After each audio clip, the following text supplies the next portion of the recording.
السلام عليكم ورحمة الله تعالى وبركاته. مرحبا بكم في تصحيح تمرين حول دراسة الدالة، دراسة الدالة اللوغاريتمية. وغنبدأ معكم إن شاء الله سلسلة من الفيديوهات اللي غنصحوا فيهم تمارين حول دراسة الدول، يعني الدول الأسية والدول اللوغاريتمية، يعني النماذج اللي كيتعطاو في الامتحانات الوطنية، يعني باش تستعدوا مزيان للامتحان الوطني المقبل.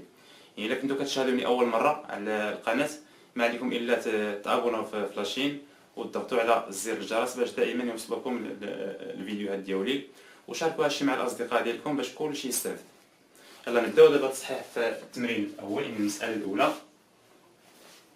لتكون جي الداله المعرفه على المجال صفر بلس انفيني بما يلي: جي لاكس يساوي 2 الى دو اكس ناقص 3 على اكس زائد 3. اذا غالبا التمارين ديال دراسه الدول كيتعطاو فيهم جوج الاجزاء ولا ثلاثه على سبيل الا فيهم متتاليات. يعني الجزء الاول كيعطينا واحد الداله مساعده جي لاكس، والجزء الثاني كيعطينا واحد الداله اف. هاد الداله هادي هي اللي كنرسموا المنحنى ديالها في الاخر. يعني هاد الداله كتسمى داله مساعده، كنستعملوا الاشاره ديالها في الجزء الثاني في دراسه الداله اف. نبداو نجاوب على السؤال الاول. اولا، احسب الليميت جي لاكس اكس طونفيغ صفر بلس. غنحسبوا الليميت جي لاكس، ليميت جي لاكس اكس او الى صفر بلس يساوي ليميت ديال 2 ln دو اكس ناقص 3 على اكس زائد 3 يساوي. هنا خصكم تكونوا ضابطين دوك النهايات الاعتياديه ديال ln اللي كاينين 8. الليميت ديال ln دو اكس او الى صفر بلس يساوي ناقص ما لا نهايه. ناقص ما لا نهايه هنا 3 على صفر بلس هي بلس لانفيني مع ناقص هي موال لانفيني، يعني موال لانفيني هي موال لانفيني، لأن ليميت ln دو اكس يساوي موال لانفيني اكس يؤول إلى صفر زائد، وليميت 3 على اكس أو ناقص 3 على اكس يساوي كذلك موال لانفيني. 3 على صفر بلس هي بلس لانفيني مع مو هي موال لانفيني اكس يؤول إلى صفر بلس.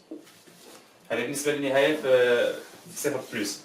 نحسبوا الآن ليميت بلس لانفيني، ليميت جي لاكس اكس يؤول إلى بلس لانفيني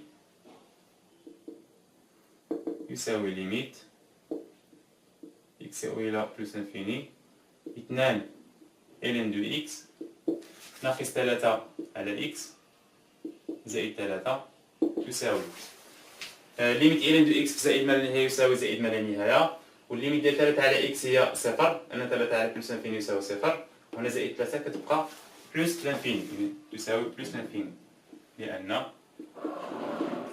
ليميت ln اكس تساوي زائد ما لا نهايه اكس يؤول إلى زائد ما لا نهايه، وليميت 3 على اكس تساوي صفر.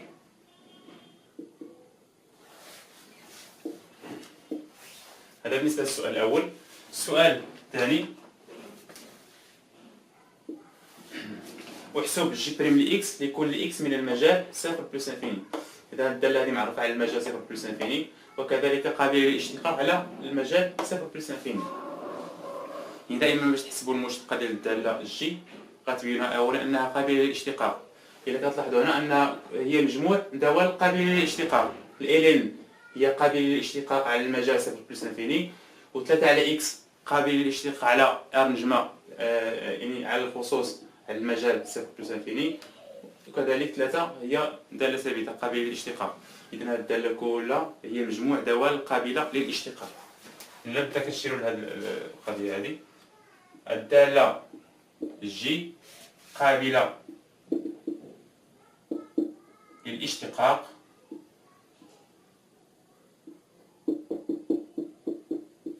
على المجال صفر بلس لانفيني، لأنها مجموع دوال قابلة للاشتقاق على المجال صفر بلس انفيني. وكنحسبو دابا الدالة المشتقة لكل إكس ينتمي إلى المجال صفر بلس انفيني جي بريم لإكس يساوي 2 إلين دو إكس ناقص 3 على إكس زائد 3 بريم يساوي الاشتقاق ديال إلين دو إكس هي 1 على إكس، يعني هنا 2 على إكس، 2 على إكس. الاشتقاق ديال 3 على إكس حنا كنعرفو أن المشتقة ديال 1 على إكس يساوي ناقص 1 على إكس أس 2. إذا الاشتقاق ديال 3 على إكس هي ناقص 3 على إكس أس 2، ومع هذا الناقص هي زائد 3 على إكس أس 2. الاشتقاق ديال 3 يساوي صفر. إذا جي بريم إكس يساوي 2 على إكس زائد 3 على إكس أس 2. الإشارة ديال الدالة المشتقة هنا موجبة، أن إكس كينتمي للمجال صفر بلس انفيني أكبر قطعا من صفر، وهنا كذلك إكس مربع أكبر قطعا من صفر، إذا التعبير كله أكبر قطعا من صفر، أكبر قطعا من صفر. إذا الدالة جي تزايدية قطعا على المجال صفر بلس انفيني. إذا جي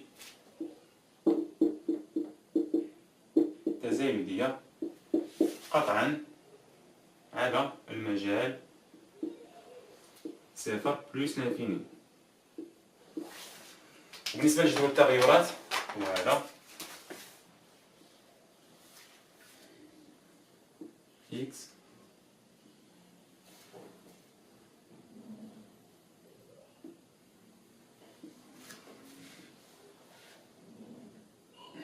جي بريم لإكس، هنا جي لإكس.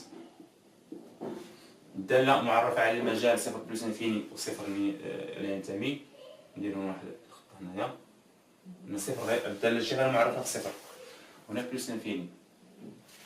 الدالة المشتقة موجبة نديرو بلس هنا، والرسبة ديال اف يعني تزايدية. النهايات عند المحدات ليميت في صفر بلس كاينة كتساوي موال انفيني، والليميت في بلس انفيني هي بلس انفيني. هذا هو جدول التغيرات ديال الدالة جي. نجاوب الآن على السؤال الثالث.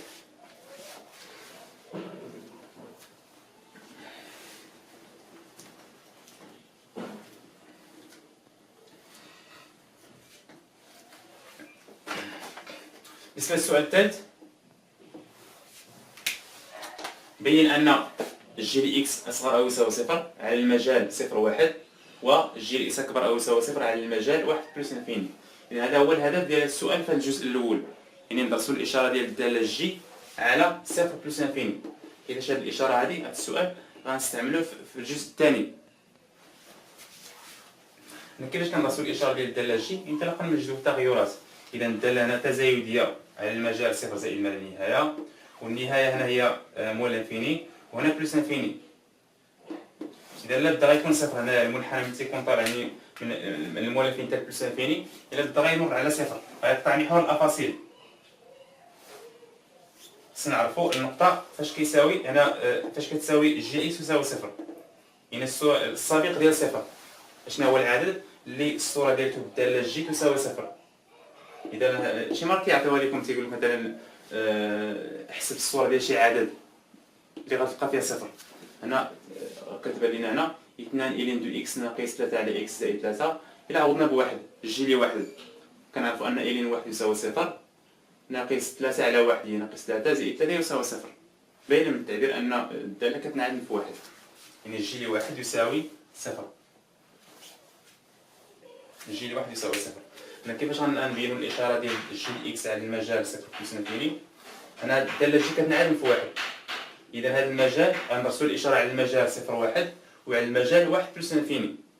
إذا لاحظوا معايا مزيان، كيداير المنحنى هنا في المجال صفر واحد، المنحنى كاين تحت الصفر، تحت محور الأفاصيل، لأن هنا من موال انفيني حتى صفر يعني تحت الصفر، يعني الدالة جي غتكون سالبة على هذا المجال هذا، لأن المنحنى ديالها تحت محور الأفاصيل يعني.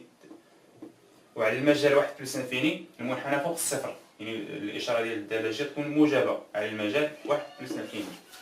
وبالنسبة للطريقة ديال الإجابة هي هذه اللي غنوريكم دابا. على المجال صفر واحد لدينا، يعني على هذا المجال هذا لدينا إكس أصغر أو يساوي واحد، يعني إكس أصغر من واحد. ممكن نزيد هنا أن إكس أكبر قطعا من صفر، ولكن اللي كيهمنا هو إكس أصغر من واحد. يستلزم غنطبقو الدالة الجي على هذه المتفاوتة هذه إكس أصغر من واحد، اللي كيهمنا هو إكس أصغر من واحد. الدالة الجي التزايدية إلا طبقنا الجي على هذه المتفاوتة ما غاديش يتغير الترتيب، يعني الجي لإكس غيبقى أصغر أو يساوي الجي لواحد، يعني الجي لإكس أصغر أو يساوي والجي لواحد يساوي صفر، حسب التعبير أن الجي لواحد كيساوي صفر. يعني حنا بينا أن جي لإكس أصغر أو يساوي صفر على المجال صفر واحد، يعني لكل إكس من المجال صفر واحد أن الجي لإكس أصغر أو يساوي صفر. حنا بينا الحالة الأولى في المجال من الإشارة ديال الجي لإكس في المجال صفر واحد. بنفس الطريقة بالنسبة للمجال الآخر، على المجال واحد بلس لانفيني لدينا إكس أكبر أو يساوي واحد، يعني على المجال هذا يعني إكس أكبر أو يساوي واحد امبليك غنطبقو كذلك الدالة الجي على هذه المتفاوتة، يعني جي لإكس أكبر أو يساوي جي لواحد. ما غاديش يتغير الترتيب لأن الدالة تزايدية، كون كانت الدالة تناقصية غيتغير الترتيب. إذا كان هنا إكس أكبر من واحد غيولي جي لإكس أصغر من جي لواحد. إذا يستلزم جي لإكس أكبر أو يساوي صفر لأن جي لواحد يساوي صفر.